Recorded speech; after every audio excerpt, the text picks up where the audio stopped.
Morning, everybody. Thank you for being here with us on this beautiful Monday.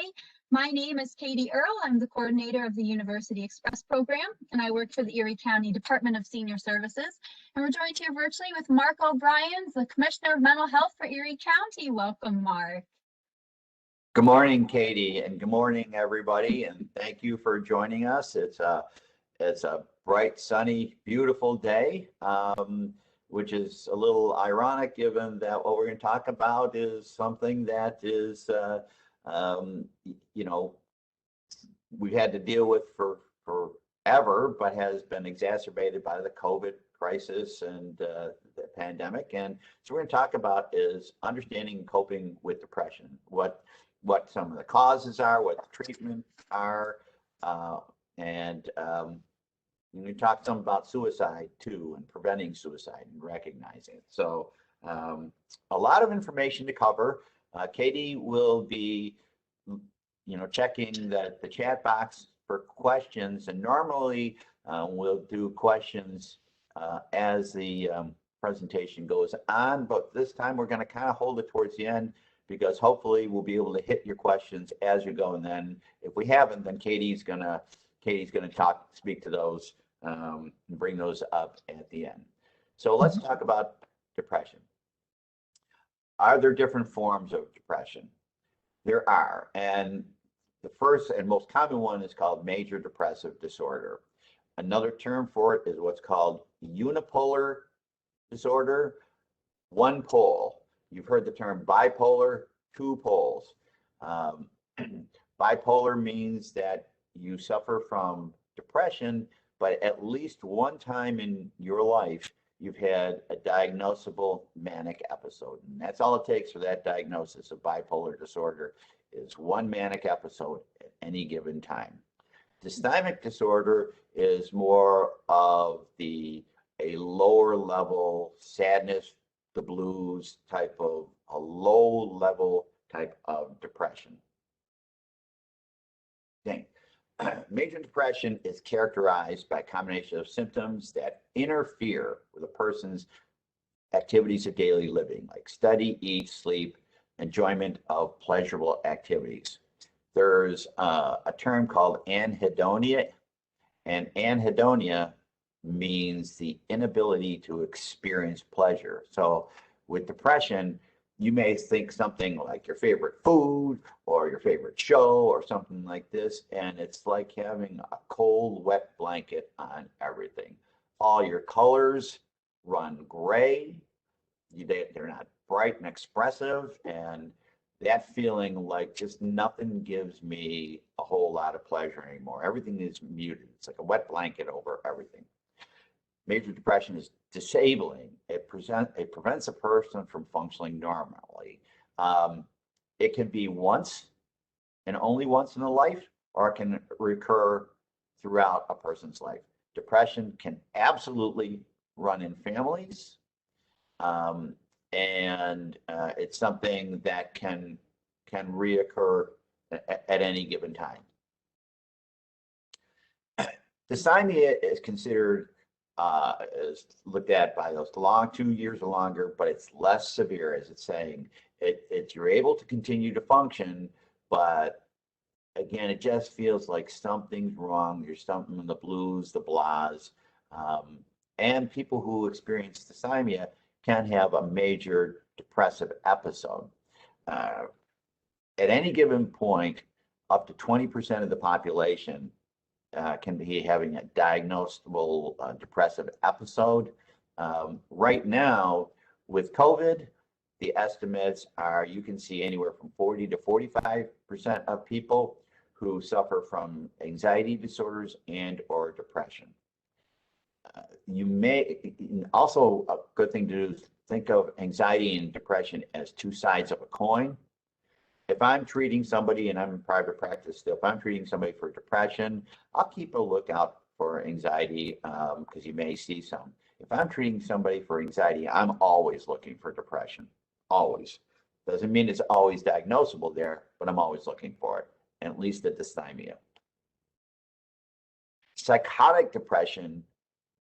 Depression is what's called an affective disorder. An affective disorder is a disorder of mood. It is not per se a brain disease like schizophrenia is. It's a dysfunction of the neurotransmitters in your body. And I'm going to talk about those extensively.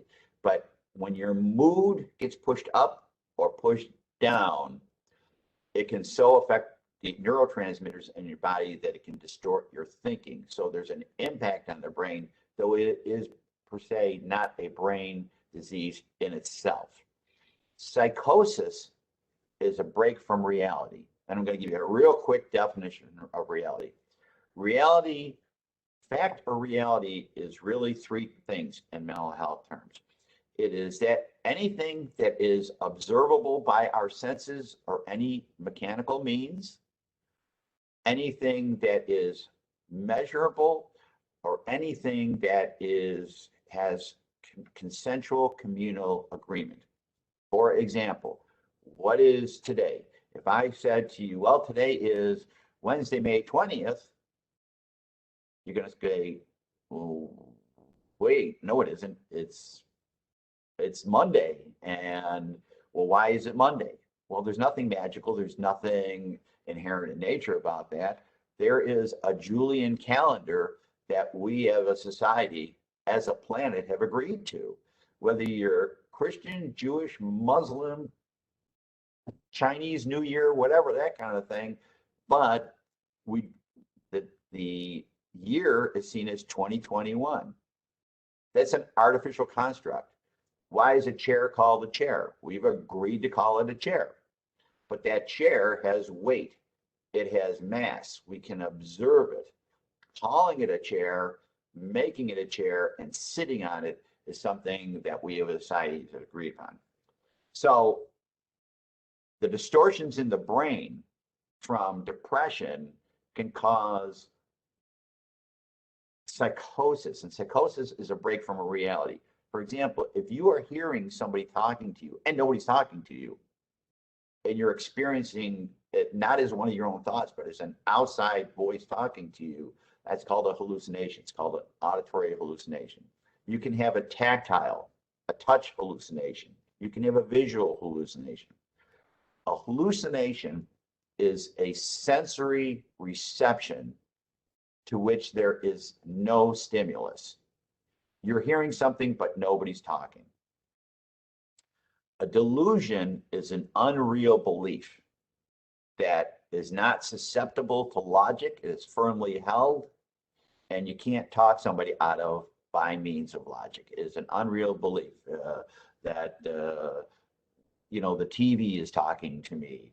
If I do this, the world will end, or everybody's out to get me, something like that. That's called a paranoid delusion. You can have a delusion of persecution. So delusions are unreal belief. So when somebody gets profoundly depressed, they can get psychotic. Doesn't mean they will, but they can. Postpartum depression is a depression that develops shortly after birth and can last for several months. It doesn't happen in all cases with women, but it's not uncommon. Depression, on one hand, because it is so common, is called the common cold of mental illness. It is extremely, extremely common, so common people don't realize it. And it is also very, very treatable. Again, the estimation of 10 to 15% of women experiencing postpartum depression. Seasonal affective disorder. We live in Buffalo and Erie County. So I'm going to use Buffalo as a catch-all term. And we know that living in Buffalo, we have two seasons, winter and mud. Some would say winter and construction. What we're experiencing right now, this 70-degree day and sunny and beautiful, really, I mean, I'm a lifelong Buffalo person myself, so I have to approach it with a little bit of humor, it's great, go out and enjoy it. But it doesn't last long enough. Everybody says when we have a beautiful summer, it just goes too quickly, and it's those long gray days. So when you don't see a lot of sun, you don't get that vitamin D, You don't get the endorphins that happen being out in the sun. That's when we get what's called seasonal affective disorder. You get the blues, the blahs, the days are longer, it's cloudy, it's overcast. So you get this during the winter months, okay? Bipolar disorder, and that is the term for depressive illness is, and again, I mentioned there's 3 types of manic depressive illness or bipolar disorder. There's what's called bipolar 1, where if this is my baseline, just normal functioning, if I have an elevated mood, and in its low level, it could be you feel fun, powerful, excited, all this kind of stuff. But as you go through the stages from hypomania to mania to delirium mania, you can start not sleeping at night, overspending, be aggressive, hypersexual, gambling, all sorts of things, and then also become psychotic. So that can be a dangerous type of thing. And certain medications and certain type of physical conditions can send somebody into a manic episode.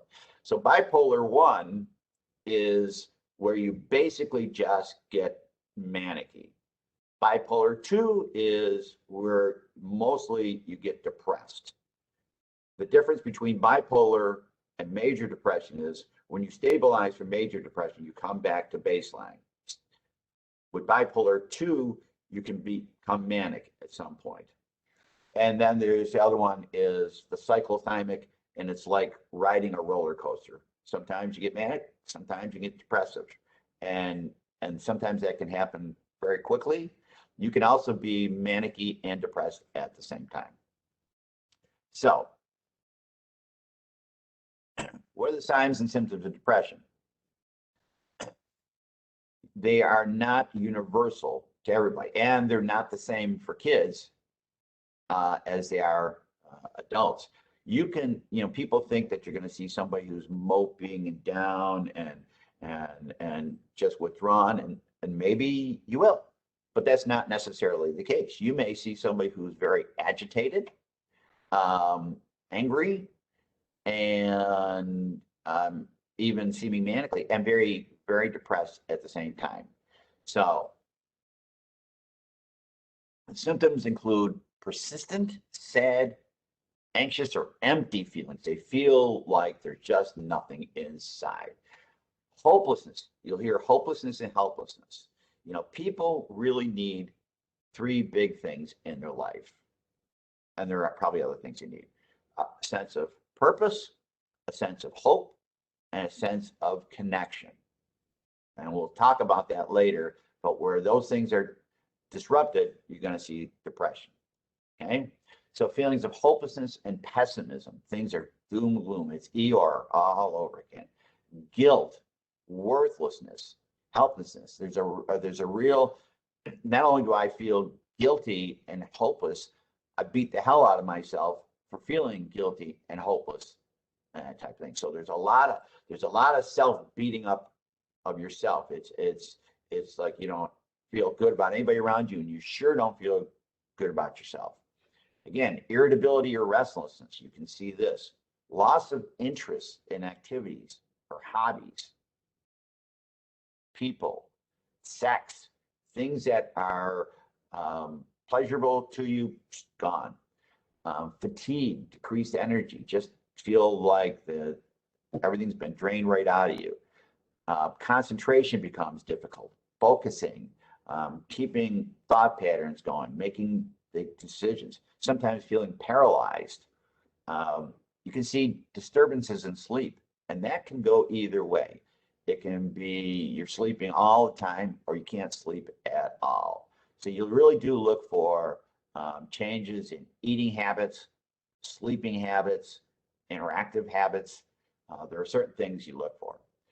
Overeating or appetite loss. Again, it's change in the habits. What's the person's baseline? Somebody could be depressed and they're trying to comfort eat and they're like getting big and big and big, and they can be very depressed, or they just won't eat at all. Thoughts of suicide and suicide attempts. Women are 3 times more likely to attempt suicide than men. Men are more likely to complete it. People think that teenage years are the most dangerous for suicide, which is not the case. The highest group is males over 55, white males over 55.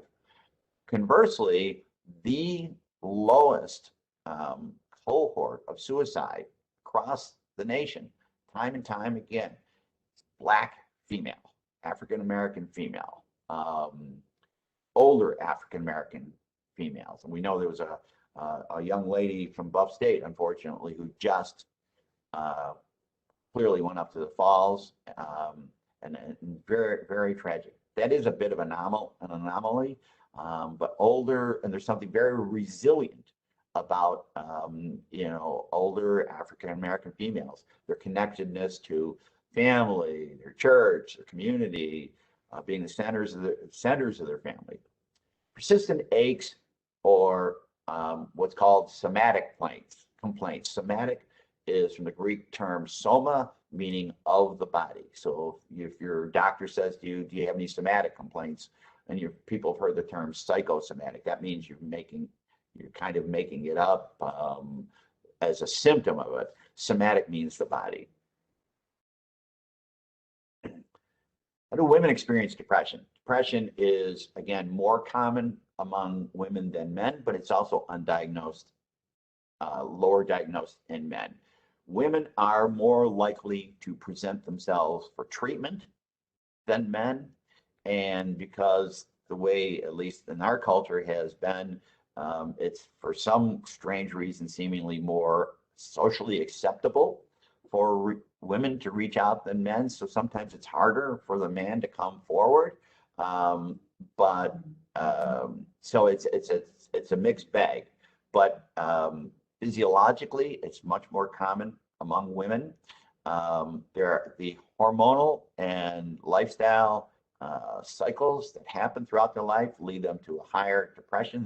They're just physiological causes that you'll see in females that you will not see in males in terms of changes in hormones. Men don't get pregnant. They don't go through menopause. So the changes that happen are much more profound in females. And you'll see a lot of jokes and stories about PMS and all that kind of stuff. But it's a real condition, premenstrual syndrome, and you're going through all those hormonal changes. And sometimes when they become very depressed, you'll see it called PMDD, premenstrual dysphoric disorder, and dysphoric meaning dysphoria, that low-level depression. How do men experience it? Men are more likely to acknowledge having fatigue, irritability. It's said with some men, they're socialized. They have two emotions, anger and sleep. So women usually are better, and these are generalized statements. If you've seen one person, you've seen one person. But many times women are better equipped to verbalize their emotions of what they're saying and feeling and that kind of stuff. Men have a harder time articulating those things, as seeing as a more narrow range. And whether that is physiological or sociological, it's really a good guess. But fatigue, irritability, loss of pleasurable activities, sleep disturbances. And again, as I mentioned, women are more likely to admit feelings of sadness. And one of the things that we talk about is with depression, the more you can verbalize it, the more you can put it in words, the more you can share it, you're reducing that sense of isolation, of guilt. It's like carrying a couple buckets of water and having somebody carry one of your buckets of water for you. There's really strength in numbers and help. So depression isolates people. They feel nobody else cares, nobody else understands. And when they feel like somebody does listen, and remember, we talked about it before, there's two types of listening. One is listening to reply. The other is listening to understand. This type of thing is you want to listen to understand. People think, oh, there's got to be some type of magic words I have to say. And no, that's not the case. You know, if you go into do therapy, psychotherapy, which is very effective with depression, 90%, I'm a therapist still, 90% of what I do is listen.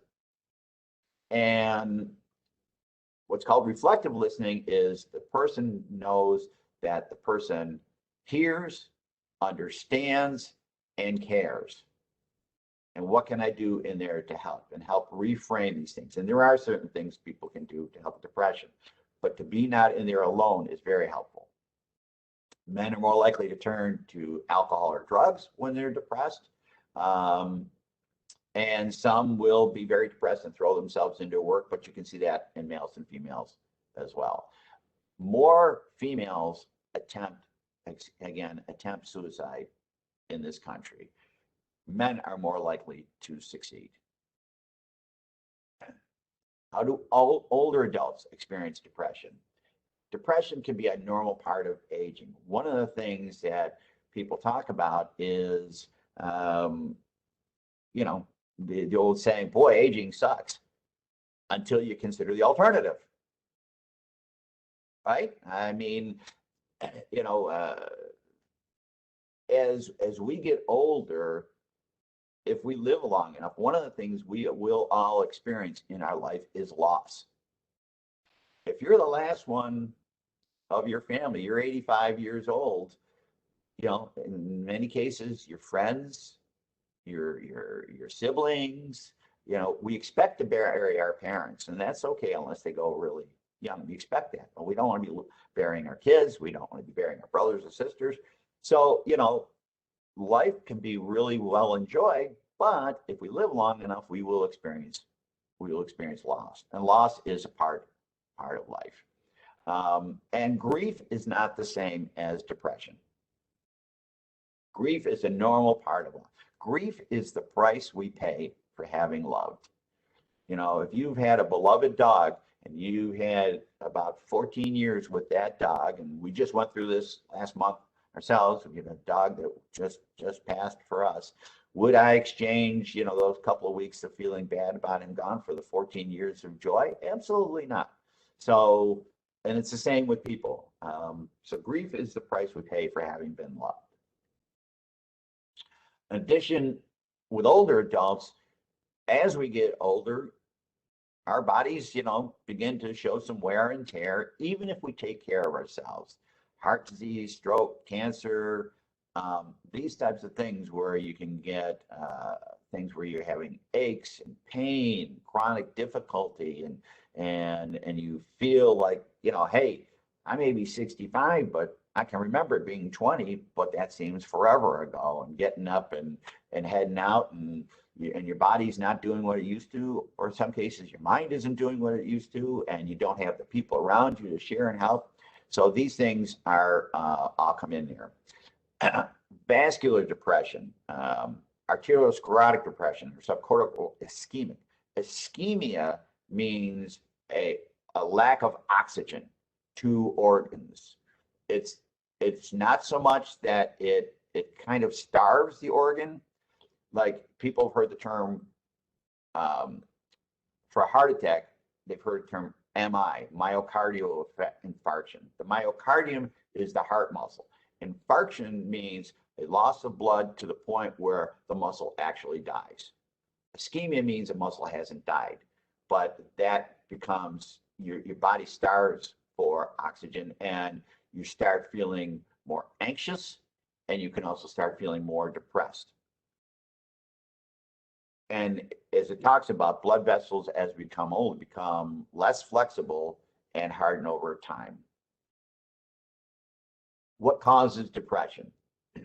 First of all, I'm going to give you two terms that you don't necessarily need to remember the terms, but the concepts are important. These are older terms, but they're still valid. One's called an endogenous depression. The other is called exogenous depression. An endogenous depression means there is no known foreseen external cause. somebody could say, hey, they seem they had a great life. Why are they depressed? You know, their parents were good. They had everything. They had all the advantages, good schooling and good marriage, good kids, and yet profoundly depressed. There's no external explainable reason for their depression. You can have what's called a good life and be really profoundly depressed. And from a logical point of view, it doesn't make sense. So we have to look at other types of things. But as I said, depression can run in families, just like anxiety disorders can run in families. So when we talk about environmental, other psychological factors, the other part is exogenous depression. And exogenous depression is, and you can have both at the same time. You can have a predisposition, a genetic predisposition to depression, and then you can have things in your life that cause major psychological scarring. For example, trauma, losing somebody you love in a car accident, being in a car accident, being raped, sexually assaulted, being a victim of child abuse, having your parents lost at an early age, very early loss. There's all sorts of things. Bullying. Bullying is a big cause for kids, and then it seeps into you. So exogenous depression means there's some external causer that either is causing it or exacerbating it, making it worse. So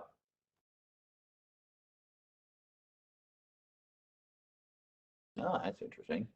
I didn't know I put it in that way. Here's some of the negative life experiences: death of a loved one, breakup of a relationship, divorce, separation. You'll see that can be huge. Again, loss. There's that four-letter word, loss. All these things are losses.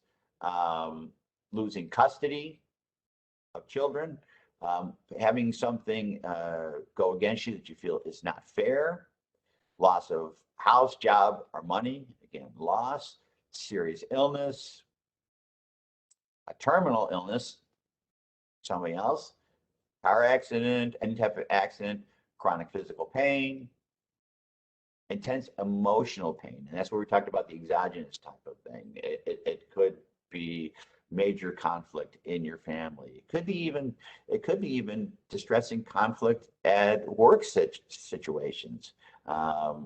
You know, when you think about it, people spend, now I know some of the audience may be retired, but you know, you think of your work life, when you think of your wake hours, you spend more of your wake hours with the people you work with than you do with your family. If you're doing a 9 to 5 or 8 to 4 or whatever, you get home and you're going to bed at 8, 9 o'clock at night, well, you spend about 45 hours with your loved ones and you spend about 8 hours with the people you work with. So if you're really miserable at work, guess what? That's a lot of time to be miserable during your life. A loss of hope that anything will get better. Again, remember I said before, purpose, connection, and hope. Those are huge, huge things that we all need just as much as we need food, water, shelter, that type of thing. Okay? Again, being victimized. Being victimized means that everything that happened to you emotionally, physically, happened unnecessarily. If you were victimized, that means somebody made a decision and you lost. When you were raped, sexually abused, mugged on the street, somebody else said, your life, your safety, your health doesn't matter. They're saying you do not matter. Because if they weren't saying that, you wouldn't be victimized. So that very statement says you don't matter. And it also is a loss of control. There's a loss of vulnerability. There's a sense of violation that comes with that. And that all can result in depression. And again, same thing, what's happening with a loved one can have the same type of effects.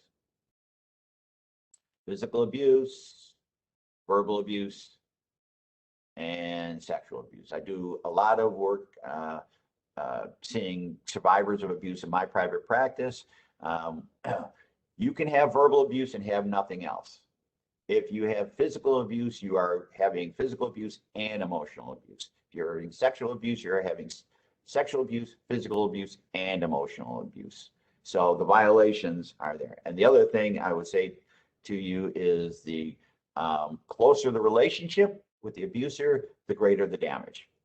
And also, if it's earlier in life, the earlier in life, greater the damage. And unresolved abuse of any kind. Okay, feeling trapped in a situation, things will never get better, feeling helpless. Nobody likes to feel helpless. People would rather feel angry than feel vulnerable. They would rather feel angry than sad. So when you see an angry person, sometimes you're going to see a very depressed person as well. Legal problems, getting taken advantage of, even by scammers. Scammers do not care about you. And that's the big thing to keep in mind. Being humiliated and feeling really put out there, being perceived as a failure. Alcohol abuse. Alcohol is a depressant. In the moment, people may try to self-medicate with alcohol, but alcohol chemically is a depressant. And other drug abuse, nobody grows up saying, hey, I'd like to be a drug addict. Just doesn't happen. That's not on the resume. But what happens is anybody who initially gets it because they're chasing the high, after the initial stuff, they can't get the high anymore. So now they're trying to avoid the crash that comes afterwards. And that crash is just terrible. Not being accepted by friends, family, or society. Some type of horrible disappointment in one's life. Feeling like they haven't lived up to high expectations. Bullying is huge, huge. And adults can be bullied. You know, people think about kids, but adults can be bullied. And it can be an emotional type of thing. And a big thing is with the internet, that kind of thing now, is it used to be if you weren't in the presence of the bully, at least you could get away from him. Now you can be cyberbullied. Low self-esteem. Low self-esteem usually is a result, in my opinion, not a cause. It's a result of all these types of things. And it becomes secular, is because then I don't feel worthless. I feel worthless as a result of all these things. And it could have been external things, or it could have been, as we said, endogenous depression. There's no external cause there, but I feel depressed, horrible. And again, you beat yourself over these types of things. And untreated depression is the #1 cause of suicide. Neurotransmitters. This is actually important to understand because depression, like anxiety, is a physical illness. It's a physical condition with psychological symptoms. So I want to say that again, because there's a big thing called stigma. People are afraid to talk about it. You know, oh my God, I can't admit being depressed. I can't admit being anxious. There is a physical causation to you. So when you talk about the medications, they're not happy pills. They're not, you know, types of drugs. I'm going to explain what these medications do. And they are just as physiologically oriented as the insulin you take for your diabetes or the medications you take for your high blood pressure. In our central nervous system, we have a couple of nervous systems. One is our central nervous system. The other one's our limbic nervous system. The limbic nervous system is a transmission of emotions, thoughts, feelings. Central nervous system is I decide to raise my hand up and down. My brain is not saying, here, raise your hand. You're just doing it. So my brain is sending a signal, an electrical chemical signal down to my arm to raise my hand, right? So if you think about the internet is all wireless. Well, think about us oldsters, about the telephone, telegraph, and all that type of thing. So here you have your neurons and your dendrites. And this, an electrical chemical charge comes up to here and fires this boy. And it shoots a chemical messenger to fire the next one, and fire the next one, and fire the next one. So what you're seeing is in this illustration is that charge fires these chemicals to shoot the gap of the message to the next one, and the next one, and the next one down the line. Okay? That's both for emotional as well as physical ones. And so what happens is these neurotransmitters, and there's several of them in your body, we're going to talk about those. When the neuron fires, it's like gasoline in your tank. If you have that internal combustion engine, the spark plug fires and it explodes the gas in there to keep the engine running. It's the same thing in our body. You're using up some gas. That gas is the neurotransmitters. And by having a certain level of neurotransmitters in our body, we maintain emotional health as well as some physical health. I'm going to skip to this one for a second and come back. So the brain, you will see under normal circumstances, has the one neuron firing it up to the next one. And when you have a good balance, there is free floating neurotransmitters, levels of neurotransmitters. When you have depression, they're getting all sucked up and there's a lack of them. And that lack of them, which I'll go back in a second, that lack of them is the physiological cause of the depression. And so there are a couple things that when we talk about treatment, the two major courses of treatment are one, psychotherapy, which is talk therapy, and the second one is medication. It's getting the chemistry right. So these are the major neurotransmitters. Norepinephrine, that's a form of adrenaline. Dopamine regulates blood pressure. Serotonin is a major one that's associated with feelings of wellness, pleasure, that type of thing. So you'll see these are the areas that those ones control. Here's the overlap, because there are certain ones that do have overlap in terms of when you have deficits in there, in terms of attention, mood, cognition, functioning, appetite, sex, all that type of thing. Also, anxiety, impulse control, irritability. So these neurotransmitters, they all exist in our body, but they control different parts physiologically, and the lack of them in your body then results in different types of symptomatologies. So when we talk about medication, you'll hear a term called SSRI. I will explain what that is. What these medications do is keep the body from sucking up too much of the neurotransmitters. Chemically, that's what we're getting at, in a nutshell, is keeping those levels of neurotransmitters in your body. But it shows up as these psychological symptoms that can be very debilitating.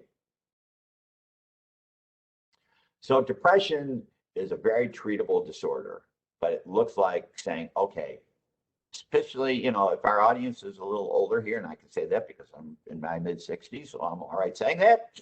Can I say that, Katie? The first thing to do is, when you feel depressed, or somebody thinks you're depressed, or somebody you care about is depressed, is you want to first rule out medical causations, particularly in people who are a little older. You don't want to fix the flat tire by changing the oil. That's about as medical as I can get on that one. Is if you think you're depressed, but you have major chronic pain, you have diabetes, you have hypotension or even hypertension, where it's causing these problems, there are certain chemicals that are happening. You can have a urinary tract infection, for example, via an older male or older female, particularly, where a urinary tract infection will cause pain, will cause confusion, will cause depression, So there's a number of things. So before you get treated for depression, is make sure you talk to your doctor to rule out any physical causations. Thyroid is huge. So one of the things they'll look at is thyroid scans. Is your thyroid functioning? And it's usually hypothyroid, an inactivity of thyroids, not hyperthyroid, where you get the eyes kind of bulging out, you're over anxious and that kind of thing. So hypothyroid can mean that you're feeling low and lethargic and can feel depressed, and it's simply because of your thyroid not functioning. So you would have your doctor look at how long these symptoms are going, when did they start, what's the severity, and do a complete physical. They would also ask about, are you using any alcohol or drugs, and whether a person is thinking about death or suicide. We're going to talk about suicide, but remember, asking a person about suicide, you will never, ever, ever give somebody the idea of suicide by bringing it up. People say, I can't talk about that one. Absolutely you can. If they're thinking about it, they're thinking about it. I have never given anybody yet, oh, I never thought of that. Maybe that's a good idea. Maybe I'll think of suicide. He brought it up. It doesn't work that way. What it is like they're feeling alone with this, and you're unlocking it to say, okay, I can share it with somebody. And just talking about it doesn't mean I have to get hauled off to the hospital, because at some point in your life, everybody feels like either I want to hurt myself, kill myself, or at least, oh my God, this just isn't worth living today. And that's called a passive type of suicide. And that a fleeting thought like that is normal. It'll happen depending on what's going on. Treatment of depression, the big treatments are medication and psychotherapy, is getting the chemistry right. Now, medications, again, could also be physical medications. If your thyroid isn't functioning, correcting the thyroid function in and of itself should take care of the depression. Antidepressants, as we talked about, they stabilize the neurotransmitters, as we most talked about, the serotonin and norepinephrine. The type that are the most popular are called SSRIs. You can see that. Those are called, this is a mouthful, Selective Serotonin Reuptake Inhibitors. What that means is they are keeping the body from sucking up too much of that free-floating serotonin in your body. And the chemical property that they're doing, people think, well, it's a happy pill. No, it isn't.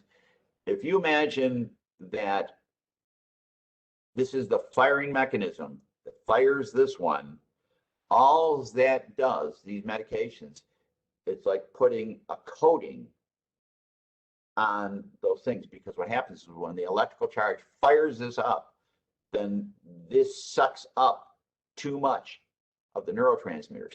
So by partially coating these receptors, we're keeping some of that neurotransmitter from getting sucked up. That's simply what those medications do. That's all they do, and they target various areas.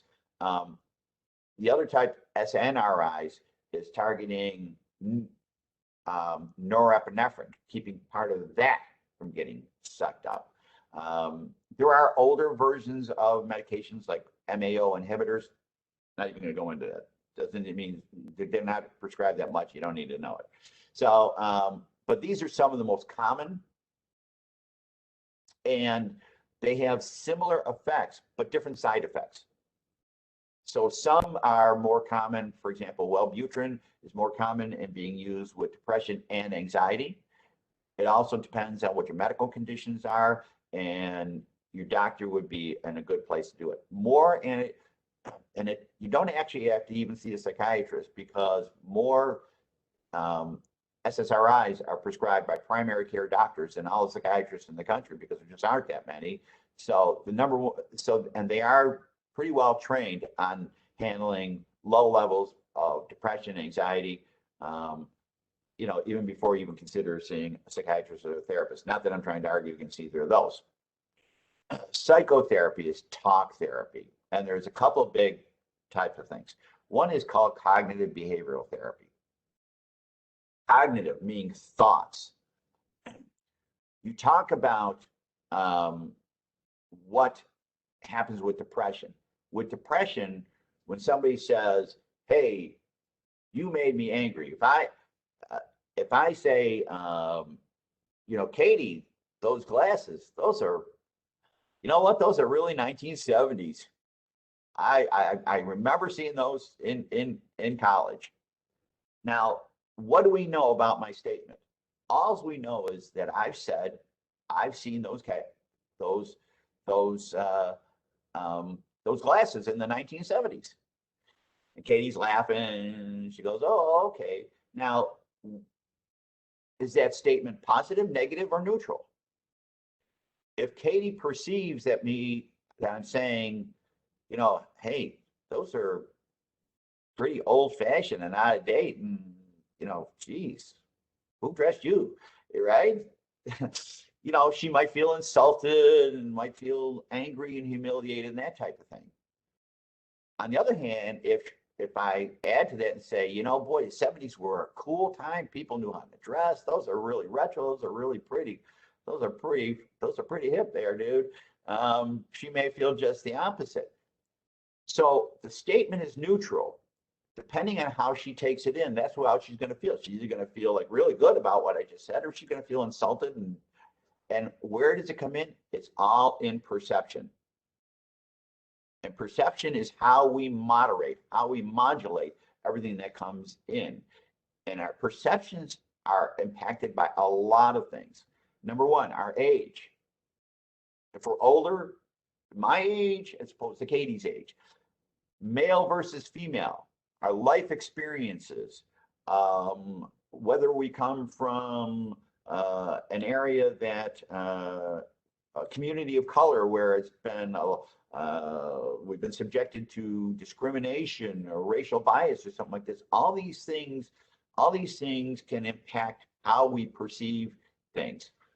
Are we taking messages that are, you know, communication has a sender and a receiver, but there's four pieces to it. The message sent is a message received. Did she receive what I'm trying to send? On the other hand, am I aware of how she received it? And maybe it could be that I meant something else. Or it's understandable she received something that I didn't even know I was intending to send. That's why you see things of harassment and this kind of stuff. Somebody thinks a joke is funny, but the sender says, "Well, this isn't funny." Or an older joke or a racial joke or something like this where it's just not funny. And so why would a person feel insulted? Okay. So our perceptions actually come from, our feelings come from our perceptions, and our perceptions are what we base on with what's happening. Suicide myths. Okay, we got about 12 minutes here. Okay. So, some myths. People who talk about suicide are just trying to get attention. Fact is, no, people who die by suicide usually show in some way, shape, or form, they'll say to somebody, but they may not say it straight out. Most people who die by suicide, people who consider suicide, they don't really want to die. They don't want to hurt. They don't want to be in pain anymore. And sometimes they get to the point of feeling, I have no other way out. And if that means ending my life because I've been in pain all my life and it's not worth living, and then I'll finally be at peace, they don't want to be in pain. So you talk about suicide seriously. People who talk about suicide, wanting to die by suicide, don't try to kill themselves, which is just not true. People, they can, and sometimes can take multiple attempts. There are people who are, there is such a thing as long-term chronically suicidal, people who live with long-term ongoing feelings of suicide, and they've just learned to live with this. And are they at immediate danger to themselves? No, but if they move from that long-term into an acute phase, then yes, they can be.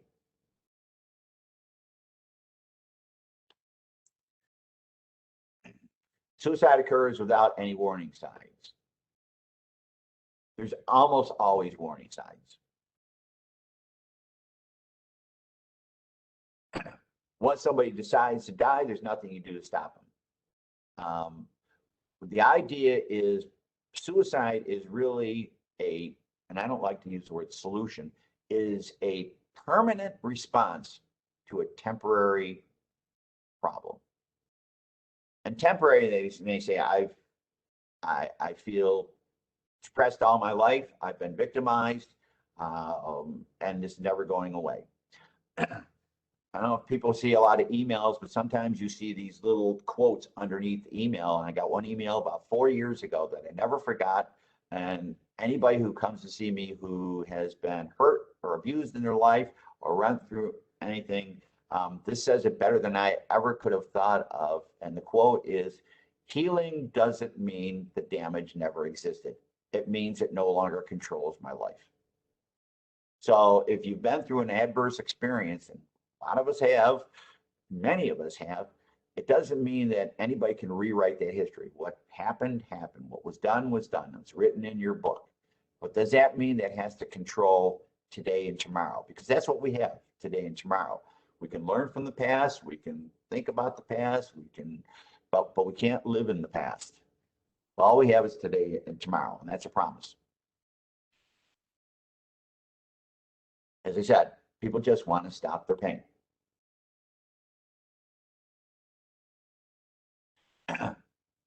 It only strikes people of certain gender, race, financial status. And it can be all across the continuum of age ranges, from kids all the way up to seniors. And seniors are very vulnerable for suicide.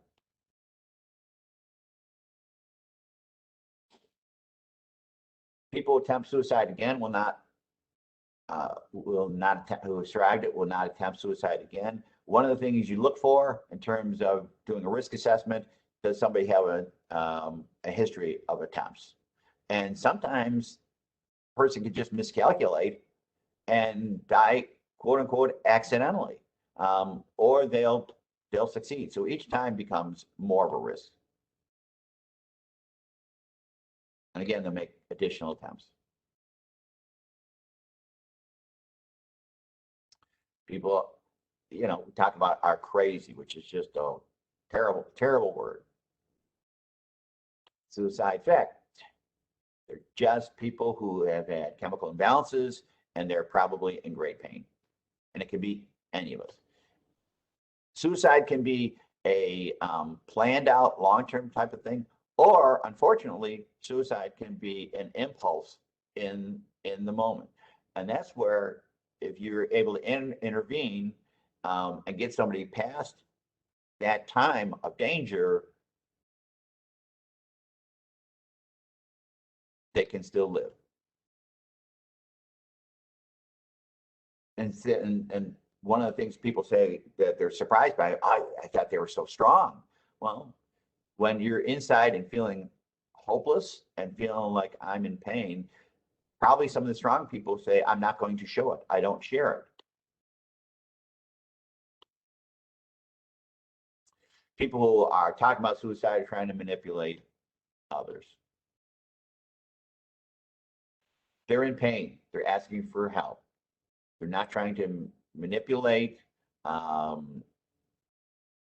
Take thoughts of suicide seriously. People come suicidal, they'll always be suicidal. No, that's not true. And there's been suicide survivors who have said, I'm thankful that it didn't happen, and have now had a second chance of life. Again, people, they don't necessarily want to die. They don't want to be in pain. They want to stop the pain. There's There is absolutely correlation between alcohol and drug abuse and suicide.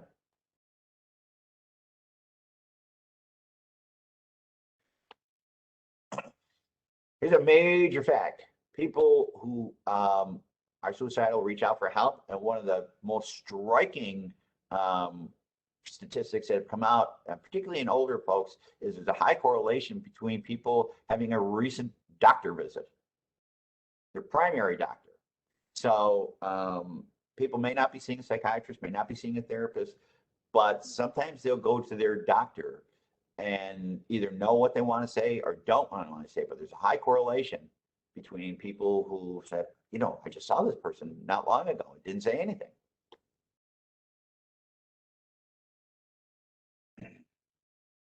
Okay, depression, number one, untreated depression. This gives you the breakdown of firearms are the most unforgiving cause of suicide, and it's much more common for males than females to die by firearms, though that proportion of females has risen significantly in the last several years. Hanging, strangulation, and suffocation is the next most common. And then some type of pills. And you don't have to do anything exotic. People can find, there's a lot of over-the-counter things that will do it. These types of things, now here's a gentleman named Joyner. His big things are this square, this part right in the middle. This is where somebody becomes highly at risk for suicide. These major feelings, I'm a burden, that perceived burdensome, I'm a burden to everybody around me, and people will be better off if I'm gone. Sense of I'm alone, nobody cares, I'm alone in this. And then when you get to the point of, look at, I'm not afraid to die, I don't have anything to lose. That's when you see folks, they go, geez, I thought they looked better. Well, sometimes it seemed like they look better because the decision's been made. And so you have to watch out for that. So these are big things, is I'm a burden and I'm alone. And as I talked about earlier, three things that people need are a sense of hope, purpose, and connection. And when you have that, you don't usually have suicide. And the usual exception to that is something impulsive happened in the moment, something major bad, and it just overrode everything else. Again, the rate for suicide is higher in Caucasian than of people in color. One of the explanations seen for that is their sense of community. You know, because they haven't been in the power type of brokerage type of thing, that they've really banded together as communities, and that community gives them strength. So here are suicide risk factors. Been looking very, very quickly. Is for adults, it's loss of health, finances, security, occupation, autonomy, as you're not able to do things, relationship with the spouse. You can see what there is for teenagers, isolation, rejection, victims of bullying.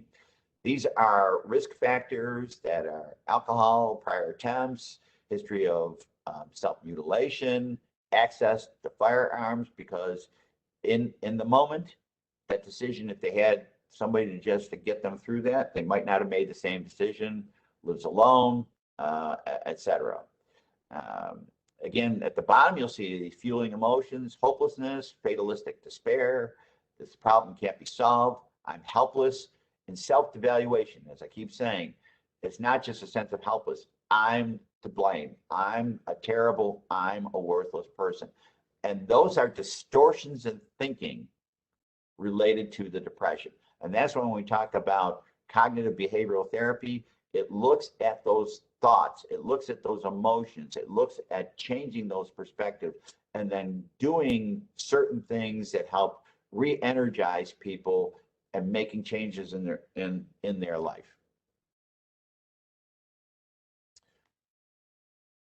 Warning signs increase in agitation, irritability, changes in eating, sleeping habits, increase in emotional and psychiatric turmoil, substance abuse, comments of despair or fatalism, including things like starting to give themselves away, give things away, possessions away. When somebody's talking about the future, then there's a better chance of their being around for it. If they're not talking about seeing anything beyond the next couple of days, then that's a warning sign. Anhedonia, as I explained earlier, the inability to experience pleasure. And shame-based preoccupation. I'm a bad person. And this is a distortion in thinking based upon the depression. And these are all things that somebody does not have to live with. These are all, both with therapy and or medication, are something that can absolutely be changed. Protective factors. It's also, and we're almost done. Protective factors. These are the things that, certain religious beliefs, if they feel it's a sin to kill themselves, that alone keeps some people from killing themselves. If there's a lot of social support, that they have family to care, spouses, that type of thing. They're not pregnancy. Pregnant women do not kill themselves very much. It's they're living for that baby. Children in the household, sometimes that they won't do it. They wouldn't keep themselves around for themselves, but they will for the kids. And that they've been overall satisfied with how their life has gone. These are what you do. Safety planning. There's the actual type of formats for this. You look at what are the supports in your life. You look at while you're in good shape, what are the signs and symptoms of myself that I have to watch out for? What are the things that I can do that change? If I'm sitting around and I'm just not doing anything, as opposed to getting out for a walk, getting out with people, what are the things that I can do? Who are my supports? My informal supports are my family's friends and that kind of stuff. The paid supports are my therapist, my doctor, whatever. Crisis planning. What am I going to do if it really gets bad? And the time to think about that is not when you're in the crisis. And then you have it in your own writing right there. Looking at pain. How is it hurting? What is it doing? Getting into problem-solving strategies. Those behavioral stuff. What can I do? And skill-building types of things. It's learning how to be in the moment, how to enjoy a sunny day like it is outside, how to handle relationships. And this is a whole nother thing. I'll just show it real quickly. This is an acronym you can actually Google, saying warning signs of suicide, know the signs, and it's just kind of a neat way of going through those. But we talked about all those. Okay, and it's better to be on the safe side than ignore it, because again, encouraging to talk about suicide you will never ever give somebody the idea of killing themselves. How can I help myself?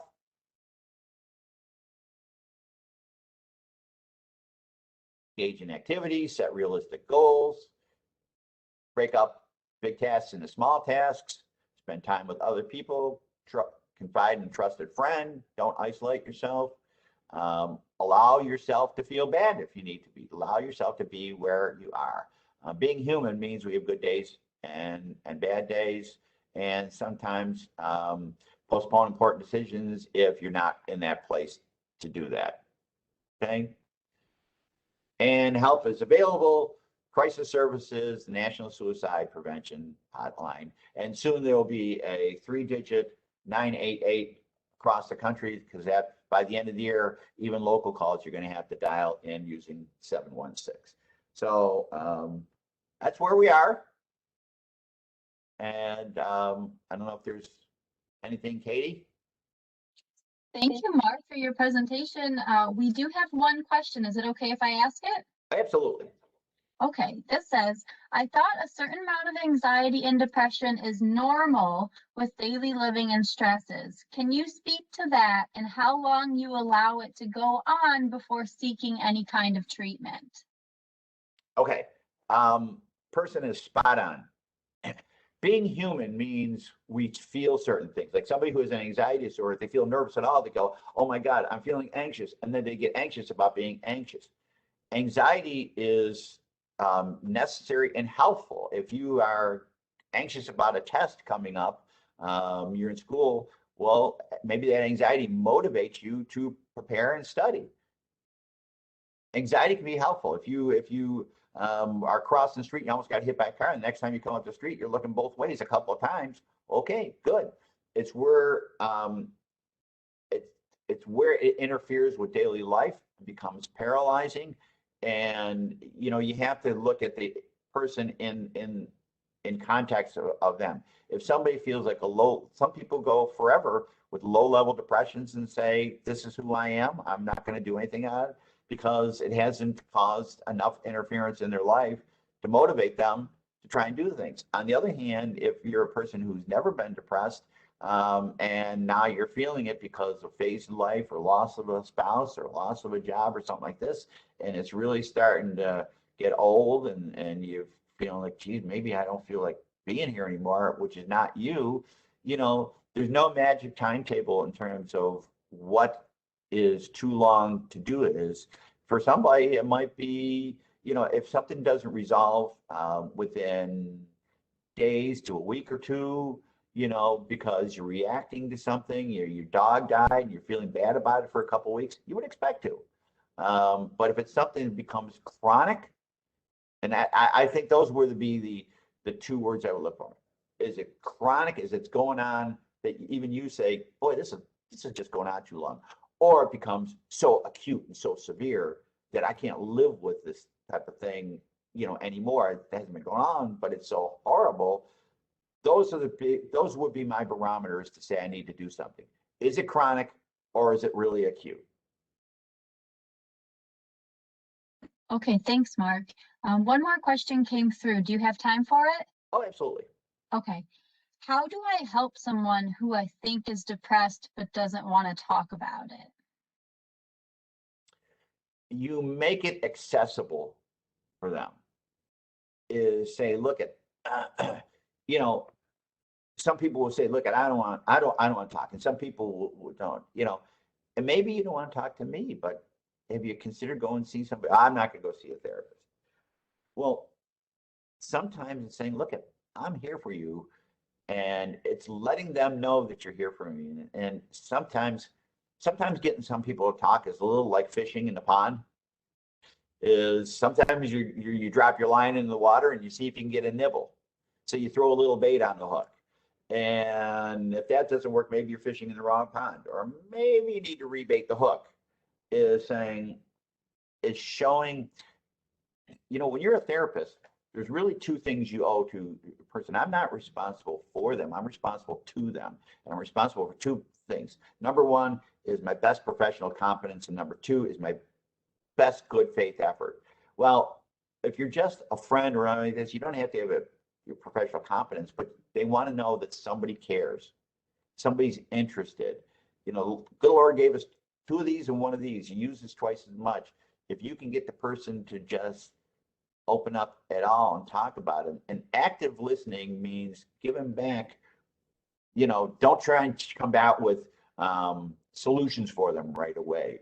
Is give them back in different words what you're hearing them say, and maybe even making it accessible. Well, I had a fight with my wife, and I'm just not good.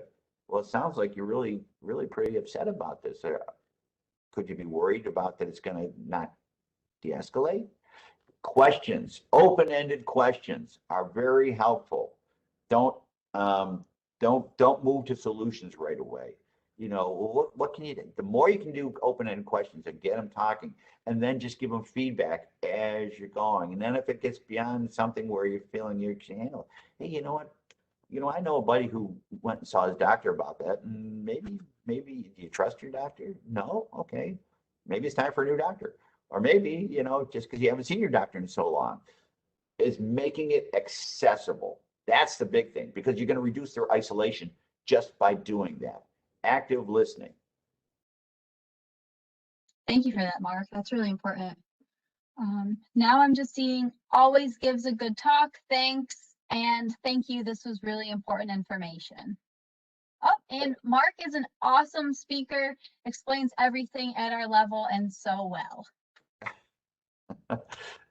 Thank you very much. You're a great audience. As they say, I'm here all week. Try the veal.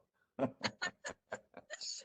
Mark, we appreciate you taking the time with us this morning. I'll try to post this recording on our website this week, and everyone enjoy your day. Thank you again. Thank you all. Enjoy.